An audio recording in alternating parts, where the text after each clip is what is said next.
대한민국의 조용기 목사님을 소개합니다.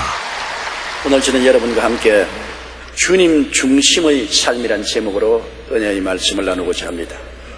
대양을 항해하는 배는 많고 위험한 물길을 헤치고 갑니다. 전후 좌우의 파도에 끊임없이 동요하지만 배는 침몰하지 않습니다.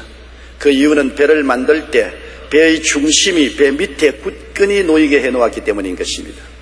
오뚜기를 보십시오. 아무리 넘어뜨려도 항상 벌떡 일어납니다.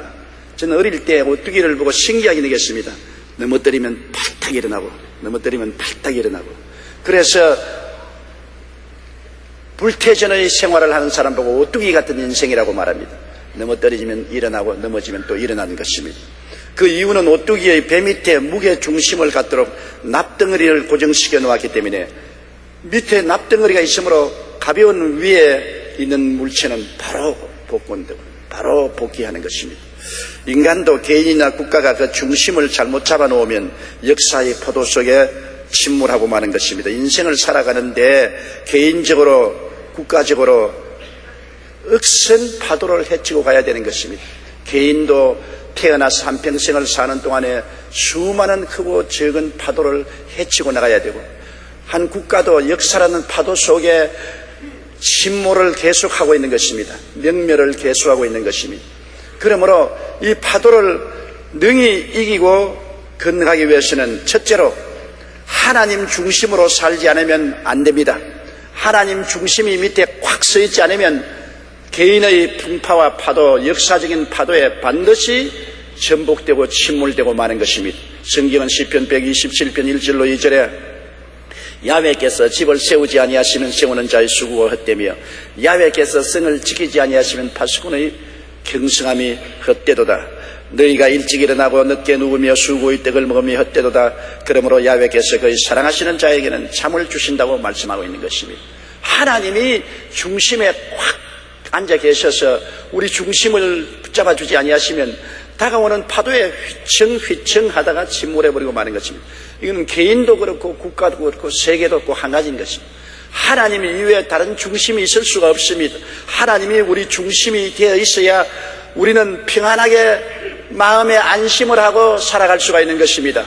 아침에 일찍 일어나고 저녁에 늦게 누우며 수고를 해도 파도에 휘몰려서 침몰해버리면 개인도 가정도 사회도 국가도 헛수고가 되고 마는 것입니다. 그렇기 때문에 우리가 평안한 인생을 살기 위해서는 하나님이 우리 중심에 모시고 좌정에 계셔야 되는 것입니다. 19세기 전반에 독일은 근대적 통일국가 체제를 갖추기 위해 개혁을 시도했습니다. 1811년에 비테가 베르린 대학의 초대 총장이 되면서 독일 국민에게 고함이라는 연설문을 통해 오직 독일 민족만이 전 인류의 도덕적 개혁에 공헌할 수 있다고 주장했습니다. 그의 뒤를 이어 2대 총장이 된 헤겔은 독일이 세계 정신의 중심에 설 것을 요구했습니다.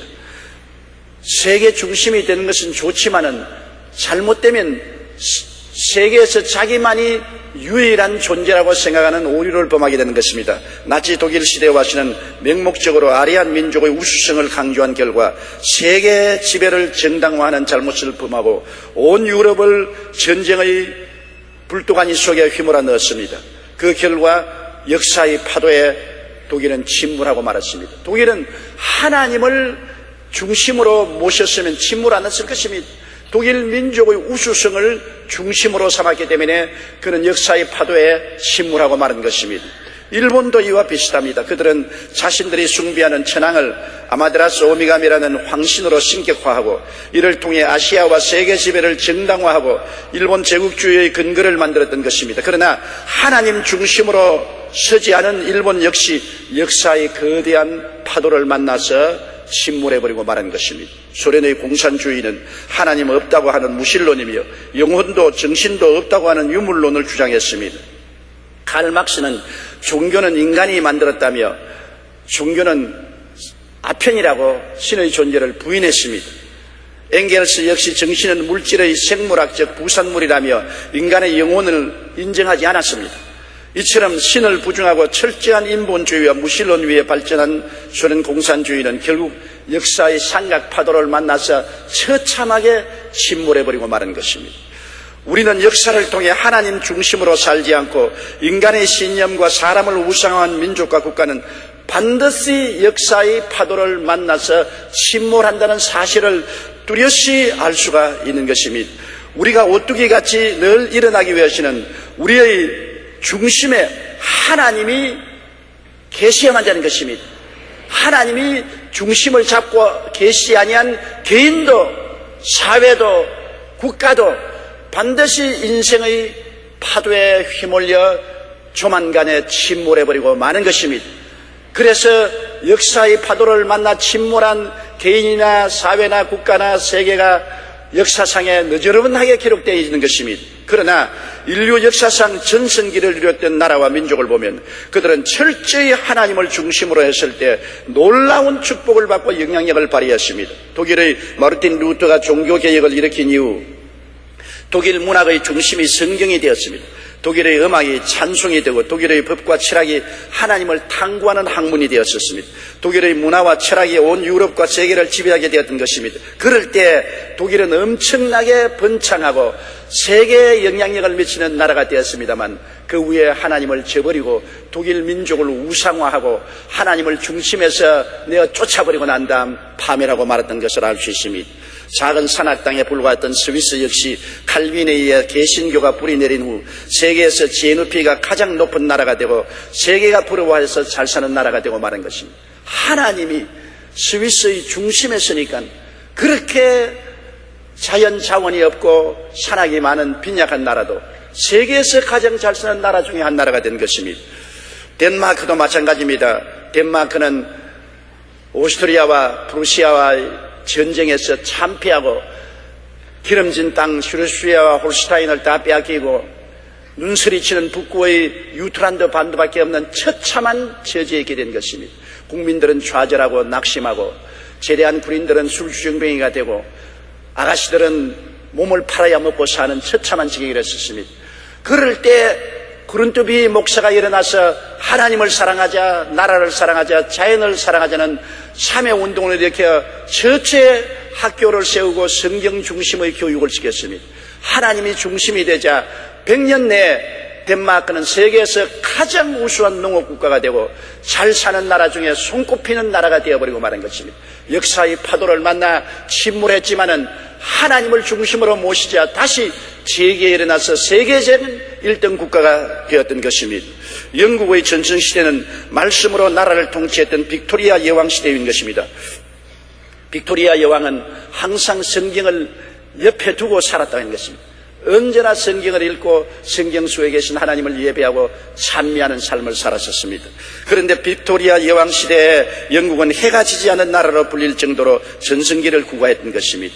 미국은 하나님을 섬기기 위해 신대륙으로 건너와 제일 먼저 교회를 세우고 하나님 중심으로 나라를 세웠던 것이 미국인 것입니다. 그리고 온 세계에 복음을 나누고 선교사를 파송했습니다. 그 결과 미국이 건립된 지 300년이 조금 넘은 오늘날에 역사상 가장 강력한 나라로 성장 발전하고 마른 것입니다. 복음이 중심이 되면 그 나라와 대륙이 복을 받습니다. 머리가 되고 꼴이 되지 않고 위에 있고 아래 내려가지 않고 남에게 꾸어질지도 꾸지 않는 나라가 되는 것입니다. 우리 개인도 우리 나라도 잘 살기 위해서는 예수님이 우리 중심에 계셔야 되는 것입니다. 우리의 무게 중심이 하나님 아버지와 예수님이 되어야 되는 것입니다. 그렇게 되면 어떠한 역사적인 파도, 개인적인 파도가 쳐도 우리는 침몰하지 않습니다. 옆으로 기웃덩거리고 앞으로 뒤로 기웃덩거려도 절대로 침몰하지 않습니다. 그러나 중심이 세상 것으로 채워져 있으면 쉽게 파도에 휘청거리고 침몰해버리고 마는 것입니다. 이것은 역사가 우리에게 증명해 주고 있는 사실인 것입니다. 그러므로 우리는 우리의 삶 속에 예수 그리스도가 우리의 중심에 섰는지 안 섰는지를 깊이 생각해야 되는 것입니다. 신명기 28장 12절로 14절에 야훼께서 너를 위하여 하늘의 아름다운 보고를 여사 내 땅에 때를 따라 비를 내리시고 내 손으로 하는 모든 일에 복을 주시리니 내가 민족에게 구워줄지라도 너는 꾸지 아니할 것이요 야훼께서 너가 머리가 되고 꼬리가 되지 않게 하시며 위에만 있고 아래 있게 않게 하리니 오직 너는 내가 오늘날 네게 명령하는 내 하나님 야훼의 명령을 듣고 지켜 행하면 다른 신을 따라 섬기지 아니하면 이와 같으리라고 말씀하신 것입니다. 하나님 중심으로 사는 백성은 개인이나 국가나 영혼이 잘됨같이 범사에 잘되며 강건하고 생명을 얻되 넘치게 얻도록 되어 있는 것입니다. 성경에 주님께서 말씀하기를 도적이 오는 것이 도적질하고 죽이고 멸망시키는 것뿐이요 인자가 온 것은 양으로 생명을 얻게 하되 풍성히 얻게 하려 함이라고 말한 것입니다. 도적을 우리의 중심에 앉혀놓으면 삼각파도를 만나서 침몰할 수밖에 없지요. 인자인 예수 그리스도가 우리 중심이 되면은 생명을 얻되 풍성하게 얻는 하나님의 능력과 기적이 일어나게 되는 것입니다. 그러므로 둘째로 우리의 삶에는 주님을 피하실 수 없는 무게 중심으로 삼아야 되는 것입니다. 주님은 절대로 피하지 않습니다. 어떠한 삶의 삼각파도가 와서 쳐도 예수님은 피하지 않습니다. 예수님을 우리 중심에 모시면 우리 인생의 배는 절대로 침몰하거나 파멸되지 아니하는 것입니다. 여러분, 우리 인생은 우리의 조상 아담 하와 이후로 3대 재앙, 3대 풍파를 안고서 태어난 것입니다. 어머니 뱃속에서 태어날 때부터 벌써 인간은 3대 재앙을 당하고 있는 것입니다. 아담과 하와가 하나님을 거역하고 에덴에서 쫓겨나올 때 죄로 말미암아 그 영혼이 죽었습니다. 죄의 풍파를 안고 태어난 우리들인 것입니다. 그리고 땅은 저주를 받아 가시와 은극기를 내고 이마에 땀을 흘려 먹고 산다는 저주와 가난의 재앙과 풍랑을 안고 태어난 것입니다. 그리고 너희 몸은 흙이니 흙으로 돌아가라, 병들고 늙고 죽는 재앙을 안고 태어난 것입니다. 인간은 어느 곳에 살든지 어느 민족에 속하든지 태어날 때부터 벌써 3대 재앙을 안고 태어납니다. 이 3대 재앙의 풍파 속에서 태어난 것입니다. 죄악의 파도를 누가 피할 수가 있는 것이며 저주와 가난과 살기 어려움의 풍파를 누가 견뎌낼 수 있습니까? 그리고 늙고 병들고 죽는 것을 누가 피할 수 있는 것입니까? 이 3대 재앙, 3대 파도를 피할 수 있는 인생은 아무도 없는 것입니다. 인류는 모두 그러기 때문에 결국에 침몰하고 맙니다. 남녀노유 빈부 귀천할 것 없이 모두 다 이 땅에 사는 사람은 죄로 말미암아 버림당하고 저주 가운데 몸부림치다가 결국 죽어 영원히 멸망받고 마는 것입니다. 성경 로마서 5장 12절에 한 사람으로 말미암아 죄가 세상에 들어오고 죄로 말미암아 사망이 들어왔나니 이와 같이 모든 사람이 죄를 지었으므로 사망이 모든 사람에게 이르렀다고 말한 것입니다. 누가 이 폭풍우를 잠잠케 할 수 있습니까? 여러분, 상징적으로 보면 누가복음 8장 24절에 예수님이 제자들과 함께 갈릴리 호수를 지나가다가 큰 풍랑을 만났을 때 제자들이 전력으로 풍랑을 피하고 배를 잡으려고 해도 할 수가 없어 침몰 직전에 이르렀을 때 예수님을 잠에서 깨워 일으켰었습니다. 그럴 때 예수님께서 어떻게 하셨습니까? 누가복음 8장 24절에 제자들이 나와 깨워 이르되 주여 주여 우리가 죽겠나이다 한데 예수께서 잠을 깨사 바람과 물결을 꾸짖으시니 이에 그저 잔잔하여지더라. 인생의 풍파를 꾸짖어 잠잠케 하시리는 예수님밖에 없습니다. 왜냐하면 예수님은 하나님이 사람으로 오셔서 십자가를 걸머지고 인간에게 주어진 3대 재앙이 일으킨 풍파를 잠잠케 해버린 것입니다. 죄악의 재앙을 그 몸으로 받아 몸짓고 피를 흘려 청산하시고 죄악의 재앙이 가져오는 풍파를 잠잠케 하셨습니다. 주님은 십자가에서 저주를 받아 율법의 저주에서 우리를 속량하셔서 그 보혈로 모든 가시와 은극기를 제하시고 저주의 파도를 잠잠케 하신 것입니다. 예수님이 죽었다가 부활하심으로 우리에게 치료와 영원한 생명을 주셔서 사망을 멸한 놀라운 은혜를 베풀어 주신 것입니다. 그러므로 죄악의 폭풍우는 잠잠해졌습니다. 요한 1서 2장 2절에 그는 우리 죄를 위한 화목 제물이니 우리만 위할 뿐 아니요 온 세상 죄를 위하심이라고 했었습니다. 저주의 폭풍우도 잠잠해지고 말한 것입니다. 갈라디아 3장 13절로 14절 말씀대로 그리스도께서 우리를 위하여 저주를 받은 바 되사 율법의 저주에서 우리를 속량하셨으니 기록된 바 나무에 달린 자마다 저주 아래 있는 자라 하였습니다. 이는 그리스도 예수 안에서 아브라함의 복이 이방인에게 미치게 하고 또 우리로 하여금 믿음으로 말미암아 성령의 약속을 받게 하려 하심이라고 말씀한 것입니다. 질병과 죽음의 폭풍우도 잠잠해지고 말한 것입니다. 시편 103편 3절로 4절에 그가 내 모든 죄악을 사하시며 내 모든 병을 고치시며 내 생명을 파멸해서 구속하신다고 말씀하고 계신 것입니다. 그러므로 모든 아담이 가져온 재앙과 폭풍우는 예수 그리스도의 십자가를 통하여 잠잠해져 버리고 말한 것입니다. 깨어진 몸과 흘리신 피가 큰 증거되는 것입니다. 그리스도께서 내가 다 이루었다 하실 때 재앙은 사라지고 인생에 다가온 모든 폭풍우는 잠잠해지고 말한 것입니다. 주님은 십자가에서 인생에 다가온 폭풍우를 향하여 고요하라, 잠잠하라 명령하신 것입니다. 시편 93편 3절로 4절에 보면 야훼여 큰 물이 소리를 높였고 큰 물이 그 소리를 높였으니 큰 물이 그 물결을 높이나이다. 높이 계신 야훼의 능력은 많은 물소리와 바다의 큰 파도보다 크시니이다. 보십시오. 세상에 개인적으로 국가적으로 다가온 물결이 너무나 높고 소리가 요란해도 하나님께서는 이 요란한 파도를 잠잠케 하시고 그 위에 앉아 계신 하나님이신 것입니다. 예수 그리스도는 그 십자가에 말로 다할 수 없는 고통을 통하여 이 모든 풍랑을 잠잠케 하셨으므로 예수님을 중심으로 모시면 죄악의 풍랑도 저주의 풍랑도 죽음의 풍랑도 우리를 침몰시키지 못합니다. 예수님만이 우리의 승리가 되시는 것입니다.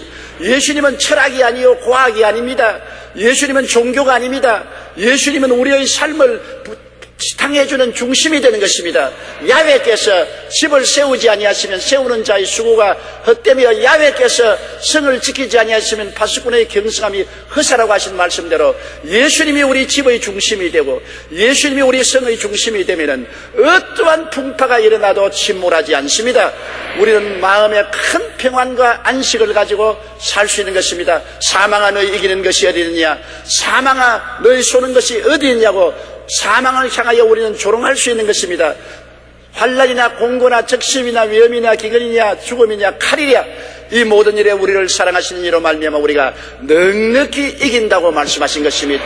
인생 풍파가 안 다가올 사람 누가 있습니까? 세상에 태어난 사람치고 여러분 죄악의 풍파, 가난의 풍파, 질병의 풍파, 죽음의 풍파를 안 경험할 사람이 누가 있는 것입니까? 우리는 모든 이 풍파를 당하면서도 그 가운데서 우리가 침몰당하지 않을 수 있는 것은 예수님이 중심에 계시기 때문인 것입니다. 예수님만이 승리자가 되시는 것입니다. 예수님이 야훼 니스가 되시는 것입니다. 예수님만이 이기는 것입니다. 예수님 이외에 돈이 이기지 못합니다. 권력이 이기지 못합니다. 인간의 지혜와 총명과 모략과 재능이 이기지 못합니다. 부귀영화 공명이 이기지 못합니다. 이 모든 것은 파도를 만나면 다 침몰하는 것입니다. 예수님이 계시면 침몰하지 않습니다. 넘어지면 또 일어나고 넘어지면 또 일어나는 것입니다. 예수님이 계시면 사방으로 우겨쌈을 당하여도 쌓이지 않습니다. 답답한 일을 당하도 낙심하지 않습니다. 핍박을 받아도 버림받지 않습니다. 꾸러뜨림을 당해도 망하지 않습니다. 예수님은 승리자로서 우리 중심에 와 계시기 때문인 것입니다. 셋째로, 그러므로 예수님을 우리가 중심에 모시기 위해서 어떻게 해야 되겠습니까? 예수님 제일주의로 살아야 되는 것입니다. 주님과 주님의 나라를 먼저 구해야 됩니다. 예수님 제일주의. 밥을 먹어도 예수님, 잠을 자도 예수님, 일을 해도 예수님, 장가가도 예수님, 시집가도 예수님, 살아도 예수님, 죽어도 예수님. 예수님 제일주의로 우리 마음이 점령되어야 되는 것입니다. 예수님 제일주의가 아니면 예수님을 섬길 수 없습니다. 예수님은 만왕의 왕이요 만주의 주가 되심으로 가장 귀한 보좌에 모시지 아니하면 주님은 오시지 아니하시는 것입니다. 우리를 위해서 그 큰 희생을 하신 예수님을 우리의 인생의 가장 귀한 보좌 우리 중심에 모시지 아니하면 예수님은 우리 중심에 오시지 아니하신다는 것을 알아야 되는 것입니다. 마태복음 6장 33절에 그런즉 너희는 먼저 그의 나라와 그의 의를 구하라. 그리하면 이 모든 것을 너희에게 더하시리라. 주님이 중심에 서면은 모든 일은 해결되게 되어 있는 것입니다. 빌립보 1장 11절에 예수 그리스도로 말미암아 의의 열매가 가득하여 하나님의 영광과 찬송이 되기를 원한다고 말씀하고 있는 것입니다. 위대한 설교가로 유명한 스펄전 목사님은 아내에게 청혼할 때 이렇게 말했습니다. 나는 무엇보다도 주님의 종이 되기를 원합니다. 주님은 항상 나의 첫째이시며 주님만 위한 일도 최우선입니다. 당신은 이 사실을 알고 기꺼이 나의 두 번째가 되기를 원한다면 나의 아내가 될 수 있을 것이고 우리의 결혼 생활은 행복하게 될 것입니다. 그러면 당신도 나의 첫째 자리를 차지하신 분의 임재를 느낄 수 있을 겁니다. 스펄전 목사님은 결혼할 때 철저히 자기는 예수 중심으로 살 것이고 아내는 자기 인생의 두 번째 인생이 될 것이라고 말했습니다. 그것을 용납하면 자기 아내가 되어달라고 말했습니다. 그렇게 철저히 예수 제일주의로 스펄전 목사님이 살았기 때문에 그는 세상의 그 무엇보다도 예수님 은혜를 힘입어 하나님께서 역사적인 설교가로서 귀하게 사용했던 것입니다. 우리 믿는 자들은 다른 누구보다도 주님과 주님 나라를 먼저 구해야 주님이 우리 중심에 와서 거하시는 것입니다. 신학자 존 네이스빗은 우선순위를 잘못 선택하면 삶의 목표에서 멀어진다고 하는 것입니다. 먼저 할 건 먼저 하고 나중 할 건 나중에 해야지. 먼저 할 것 나중하고 나중 할 건 먼저 하면 만사가 휴지가 되는 것입니다. 내가 서대문에서 목회할 때 한 가정이 큰 불화가 일어나서 부부가 나에게 신앙 상담을 왔습니다. 그런데 남편 말도 많고 부인 말도 많아요. 남편은 하는 말이 내가 직장에서 돌아와서 아내하고 좀 다정한 이야기도 하고 교제도 하려고 하는데 항상 부엌에서 꾸물럭거리고 내가 와서 잠잘 시간이 되는데도 바느질하고 앉았고 여보 빨리 와서 자자 그러면 먼저 자세요. 바느질 좀 해놓고요. 그러니 남편이 화가 머리끝까지 났습니다. 하루 이틀 아니고 언제나 집안일을 늦게 해가지고서 꾸물거리고 잠잘 시간에 남편 보고 먼저 자라 그러고 자기는 꾸물거리고 일하는 것입니다. 그래서 남편이 생각하기를 이 여자는 나를 제일 중요하게 여기지 않고 가사를 중요하게 여긴다. 자기가 하고 있는 일이 중요하지 나는 중요하지 않다. 그래서 그 마음에 아주 시험이 들어서 가정을 파괴하려고 작정했습니다. 그런데 그 부인이 하는 말은 뭐냐면 목사님 내가 내 일 합니까? 자기 일 해주지. 집이 누굽니까? 자기 집이고 가사 일은 누구 일입니까? 자기 일 아닙니까? 자식들 돌보는 거 자기 일 아닙니까? 내가 자기 일 해주는데 빠져서 시간을 낼 수 없어서 먼저 자라고 하는데 왜 나에게 불평을 합니까? 나는 이해할 수가 없습니다. 내가 뭐 내 일 합니까? 내 좋아서 하는 것입니까? 남편 말도 올바른 말이고 아내 말도 올바른 말입니다. 그러나 내가 그 부부에게 말했습니다. 무엇 때문에 결혼했어요? 밥 지으려고 결혼했어요? 빨래하려고 결혼했어요? 집안 소지하려고 결혼했어요? 남편하고 하나가 되어 잘 살려고 결혼했지 않아요. 먼저 할 일은 남편하고 다정하게 사는 것이 먼저 할 일이요. 아무리 당신이 집안 소재를 잘하고 부엌을 깨끗하게 해놓고 빨래를 잘하고 집안일을 잘해도 남편을 등한히 여기면 벌써 목적이 달라졌습니다. 남편도 무엇 때문에 사업합니까? 사업한다고 바빠서 아내를 등한히 하고 자식을 등한히 하면 목적이 달라지는 것이 아닙니까? 사업을 하고 노력을 하는 것도 아내와 자식을 잘 편안하고 행복하게 살도록 하기 위한 것이 목적이 아닙니까? 먼저 할 건 먼저 하고 나중 할 건 나중 하십시오. 그래서 제가 그 집에 심판을 내려줬습니다. 그 부인 보고 집안이 엉망이 되어도 좋습니다. 부엌일을 안 하고 빨래를 안 하고 쌓아놔도 좋습니다. 남편이 자자면 자십시오. 남편을 먼저 섬기면 이 집안 일은 모두 오케이 행복하게 됩니다. 왜냐하면 내가 힘이 붙여서 내 혼자 일을 못하겠으니 가사를 돕는 자를 좀 사용해 주십시오. 남편이 부탁하면 기쁘게 남편이 돈을 내서 가사를 돌보는 사람을 쓸 수 있도록 해 주실 것입니다. 가정의 중심은 남편을 잘 섬기는 것이고 또 남편은 아내를 잘 받드는 것이 가정의 중심이 되어야 됩니다. 그렇게 말한 것입니다. 여러분 우선순위를 잘못 선택하면 삶의 목표에서 멀어지는 것입니다. 찰스 휴멜은 우리들이 삶에서 만나는 온갖 딜레마들은 시간과 물질의 부족에서 오는 것이 아니고 일의 우선순위를 잘못 선택하면서 온다고 말한 것입니다. 일이 우선순위를 잘못 선택하면 모든 일이 비뚤어집니다. 우리가 와이셔츠를 입을 때 단추를 잘못 끼워 넣으면 위에 단추를 잘못 끼워 넣으면 끝내 옷이 비뚤어지고 마는 것입니다. 단추를 처음부터 잘 끼워야 옷이 바르게 되는 것입니다. 우선순위를 잘못 정하면 결국 인생의 항로에서 멀어진다는 것을 알아야 되는 것입니다. 우리는 무엇보다도 주님과 주님의 나라를 먼저 구하며 살아야 되는 것입니다. 그렇기 때문에 여러분은 주님을 중심에 모시고 살기 위해서는 예수 제일주의인 것입니다.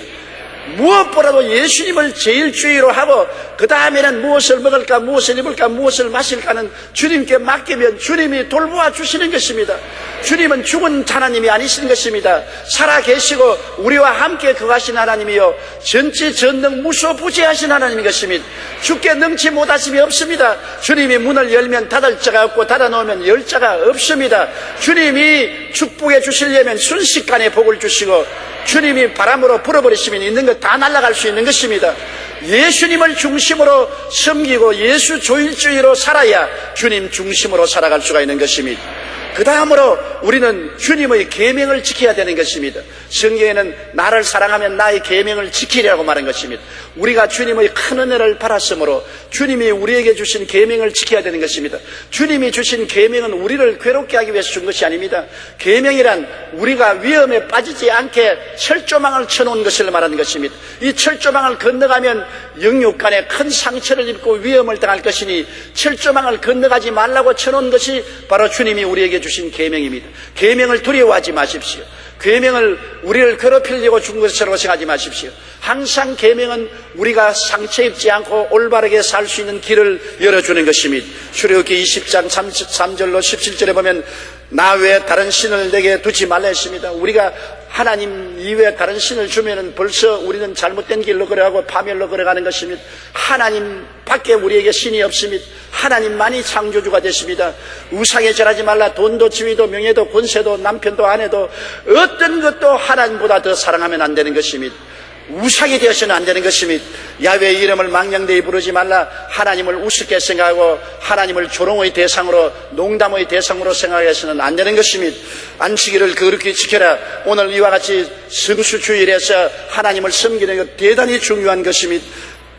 내 부모를 공경하라. 말할 필요 없이 부모를 공경하는 것이 하나님을 공경하는 것이 되는 것입니다. 살인하지 말라. 사람을 죽이고 우리가 살 수 있습니까? 간음하지 말라. 우리 하나님 앞에서 육신의 정욕과 안목의 정욕과 세상을 따라 살면서 간음을 행하면 얼마나 큰 상처를 입히지 않습니까? 모든 다른 죄는 몸 밖에 있어도 간음은 자기 몸에게 지는 죄라고 말하셨습니다.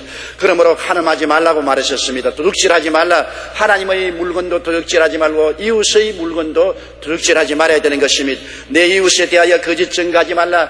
끊임없이 이웃에 대해서 거짓 증거하고 침소 봉대해서 이웃을 해방함으로 말미암아 오늘날 얼마나 많은 슬픔이 우리 사회에 꽉들어차 있지 않습니까? 내 이웃의 집을 탐내지 마라. 남이 잘 때면 속이 쓰리고 아픈 이러한 마음을 갖지 말아야 되는 것입니다. 주님의 십계명은 우리가 이 세상에 평화롭게 살아갈 수 있는 길로 이끌어주는 것이요 위험에 건너가지 말라고 쳐놓은 가시 능쿨인 것입니다. 그렇기 때문에 우리가 주님 중심으로 살면은 주님의 계명을 항상 마음속에 지키려고 애를 쓰고 노력해야 되는 것입니다. 그리고 주님을 중심으로 모시고 살기 위해서는 말씀과 기도를 게을리하지 말아야 되는 것입니다. 말씀과 기도는 주님과 함께 사는 것입니다. 오늘날 많은 부부가 헤어지는 것은 부부와 함께 많은 시간을 보내고 대화할 수 있지 못하기 때문에 멀어지는 것입니다. 부모와 자식 간에 멀어지는 이유가 부모가 시간을 내서 자식과 대화하고 놀아주는 시간이 없기 때문에 부모 자식이 남남이 되어버리고 마는 것입니다. 이웃 사촌이라는 말이 있는 것입니다. 먼데 있는 사람 일가 친척보다도 이웃에 있어서 서로 자꾸 만나가 대화하면 먼데 있는 일가보다 더 친해진다는 것입니다. 여러분, 하나님은 말씀을 통하여 찾아오시고 기도를 통해서 우리와 대화하시는 것입니다. 그렇기 때문에 하나님 말씀을 항상 우리가 모시고 하나님 말씀을 읽고 사랑하고 묵상하고 하나님께 기도하기를 게을리하지 말아야 되는 것입니다. 세상 누구와 교제하는 것보다도 하나님과 먼저 교제해야 하나님이 우리 중심에 계시지요. 하나님을 무시하면 하나님이 우리와 같이 계십니까? 하나님을 가장 존귀한 자로 모시고 가장 하나님을 기쁘게 모시고 살아야 하나님이 우리 중심에 와서 계실 것입니다. 시편 119편 58절에 내가 전심으로 주께 간구하여 싸우니 주의 말씀대로 내게 은혜를 베푸소서. 하나님께 전심으로 간구하면 주의 말씀대로 우리에게 은혜를 베풀어 주시는 것입니다. 에베소 6장 17절로 18절에 구원의 투구와 성령의 급 하나님의 말씀을 가지라. 모든 기도와 간구를 하되 항상 성령 안에서 기도하고 이를 위하여 깨어 구하기를 항상 힘쓰며 여러 성도를 위하여 구하라고 말한 것입니다. 말씀을 가지고 성령 안에서 기도하기를 게을리하지 말아야 되는 것입니다. 세계 최초이자 최대의 석유 재벌인 록펠러는 어린 시절 너무 가난해서 초등학교 4학년 중퇴가 학력의 전부인 것입니다. 세계적인 부자인 록펠러의 학교 공부는 초등학교 4학년밖에 못했습니다. 그러나 그는 피나는 노력으로 44살에 미국 석유 산업의 99%를 차지하는 스탠더드 석유 연맹의 총수가 되었습니다. 그러다가 53세 중병에 걸려 의사로부터 5년을 넘기기 어렵다는 선고를 받았습니다. 그러나 그는 그때로부터 시작해서 모든 재산을 정리하여 남에게 나누어 주고 구제 사업에 전력 기울이고 공익 사업에 힘쓰고 기도한 결과로 건강을 회복해서 53세에 죽는다는 사람이 99세까지 장수했습니다. 이러한 록펠러가 있기까지는 그의 어머니의 힘이 큽니다. 그의 어머니는 세상을 떠나기 전에 이러한 10가지 유언을 유산으로 록펠러에게 남겨준 것입니다. 첫째로 하나님을 친아버지로 섬겨라. 둘째, 목사님을 하나님 다음으로 섬겨라. 셋째, 오른쪽 주머니에는 항상 11조를 넣어 다니라. 넷째, 원수를 만들지 말라. 다섯째, 항상 앞자리에 앉아 예배를 드리라. 뒷자리에 앉아 계신 분 죄송합니다. 그러나 앞자리에 와서 앉으라는 것은 열심 있게 신앙을 가지라는 것입니다. 여섯째, 아침에는 그 나라의 목표를 세우고 하나님께 기도하라. 일곱째, 잠자리에 들기 전에 하루를 반성하고 기도를 드려라. 여덟째, 남을 도울 수 있으면 힘껏 도와주라. 아홉째, 주일 예배는 꼭 자기 교회에서 드려라. 열째, 아침에는 먼저 말씀을 읽어라. 우리가 말씀과 기도를 게을리하지 않고 항상 예수님 중심으로 모시면 예수님의 우리 삶의 중심이 되어서 어떠한 파도에도 우리를 꽉 붙잡아 주시는 것입니다. 록펠러가 세계적인 재벌이 된 것은 어머니가 주신 10계명을 꼭 지키고 그 계명을 따라 열심으로 하나님을 섬겼기 때문에 하나님이 그 중심이 되므로 초등학교 4학년 중퇴밖에 안 한 그 사람이 세계 최대의 갑부가 될 수 있었던 것입니다. 그 다음 우리는 하나님을 중심으로 섬기기 위해서는 성령님과 동행하십시오. 주님께서 말씀하기를 내가 너희를 고아와 같이 버리지 않고 너희에게로 오리라. 내가 아버지께 구하겠으니 그가 또 다른 보혜사를 주사 영원토록 너희와 함께 있게 하시라고 말씀했는데 우리를 도우시는 보혜사 성령이 영원토록 우리와 함께 계시는 것입니다. 성령은 지금 이 자리에 계셔요. 눈에 안 보이지만 바람같이 우리와 함께 계시고 우리 안에 계신 것입니다. 성령은 위대한 위로자요, 선생이요, 안내자요, 변명해 주는 자요, 가르쳐 주는 자요, 우리를 교훈해 주시는 자인 것입니다. 성령님을 인정하고 환영하고 모시드리고 의지하고 항상 성령님과 동행하면 성령이 우리를 하나님의 사랑과 예수 그리스도의 은혜 속에 살도록 이끌어 주시는 것입니다. 우리는 외롭지 않습니다. 우리에게 성령이 계십니다. 우리가 어려울 때 언제나 성령의 도움을 구해야 되는 것입니다. 성령은 도움을 청해야 우리에게 도와주시지 도움을 청하지 않는데 성령은 역사하지 않은 것입니다. 그러므로 성령이여 저에게 오셔서 저희 마음의 슬픔을 제하여 주시고 위로하여 주시고 힘을 주시고 능력을 주시고 용기를 주시고 담력을 주옵소서. 성령이여 기도하게 해주시고 성령이여 지혜와 총명과 모략과 재능을 주옵소서. 기도하면 성령이 우리를 도와주시는 것입니다. 주님께서는 성령을 통해서 아버지와 함께 우리 중심에 영원히 와서 계시는 것입니다. 요한복음 14장 16절에 내가 아버지께 구하겠으니 그가 또 다른 보혜사를 너에게 주사 영원토록 너에게 함께 있게 하시다는 말씀이 있습니다. 얼마나 감사합니까? 어제 오늘 하루만 있겠다는 것이 아니라 영원토록 성령은 우리와 같이 계신 것입니다. 지금부터 천국에 들어가서 살 때 영원토록 성령님은 우리의 보혜사가 되셔서 같이 계신 것입니다. 보혜사는 우리를 돕기 위해서 하나님께로부터 보내심을 받아 항상 곁에 계신이라는 뜻인 것입니다. 그러므로 이런 보혜사가 우리에게 계셔서 우리로 하여금 아버지 하나님과 예수님을 중심으로 모시고 살도록 도와주시는 것입니다. 인생의 험한 바다에 항상 풍랑을 만나게 되어도 우리 인생의 배가 파손되지 않은 것은 예수님이 중심 무게가 되어 있기 때문인 것입니다. 중심의 무게가 세상에 대해 있으면 해딱 가벼워서 넘어지고 마는 것입니다. 예수님이 중심의 무게가 되어 있으면 우주보다 무거운 무게의 중심이 되어 있기 때문에 파도야 쳐라, 바람아 불어라, 산막 파도야 오라, 나는 움직이지 않는다. 왜냐하면 예수님이 무게 중심이 되어 있기 때문인 것입니다. 그러므로 예수님이 무게 중심이 되어 있으면 예수님과 함께하면 모든 일에 이깁니다. 죄악의 파도도 이깁니다. 세속의 파도도 이깁니다. 질병의 파도도 이깁니다. 낙심과 좌절과 절망의 파도도 이깁니다. 저주와 가난의 파도도 이깁니다. 심지어 죽음과 영원한 멸망의 파도도 이기고 영생복락 천국으로 들어갈 수 있는 것입니다. 예수 그리스도 예수보다 귀한 보배가 없습니다. 여러분, 이 세상에 어떠한 보배도 예수보다 귀한 보배가 없는 것입니다. 이 예수를 여러분의 생활의 중심으로 모시면 여러분은 이미 복받은 사람인 것입니다. 우리 사회와 국가가 예수님을 중심으로 모시면 우리나라는 세계적 머리가 되고 꼬리가 되지 않은 나라가 될 것인 것입니다. 언제라도 예수님을 저버리면 자기 인생을 저버리는 것입니다. 예수님을 저버리면 나라가 망하게 되는 것입니다. 예수님 중심으로 서서 우리가 나가면 우리는 언제나 주님의 은혜로 말미암아 영혼이 잘되고 범사에 잘되며 강건하고 생명을 얻되 풍성하게 얻는 삶을 살아갈 수가 있는 것입니다. 우리가 주여 주여 한다고 예수님 중심으로 사는 것이 아닙니다. 형식적으로 교회 왔다 갔다 한다고 예수 중심으로 사는 것이 아닙니다. 우리가 진짜로 우리의 삶 속에 예수 제일주의로 살아야 되고, 진짜로 하나님의 계명을 지키고 살려고 노력해야 되고, 진짜로 말씀 읽고 기도 생활을 해야 되고, 진짜로 성령님을 인정하고 환영하고 모시드리며 성령께 의지하는 삶을 살아야 되는 것입니다. 그래야 예수님과 하나님을 중심으로 섬기고 우리는 두려워하지 않고 놀라지 않고 승리로운 인생을 살아갈 수가 있게 되는 것입니다. 다 같이 고개 숙여 기도드리겠습니다. 사랑이 많으신 우리 하나님 아버지여, 예수 중심으로 사는 것보다 귀한 삶이 어디에 있습니까? 우리는 세상에 살면서 풍랑을 피할 수가 없습니다. 개인, 가정, 생활, 자녀, 사업 모든 것에 풍랑이 다가오는 것입니다. 이 풍랑의 침몰에서 멸망당하는 사람이 얼마나 많습니까? 개인도 가정도 사회도 국가도 침몰당한 배가 수두룩이 남아 있습니다.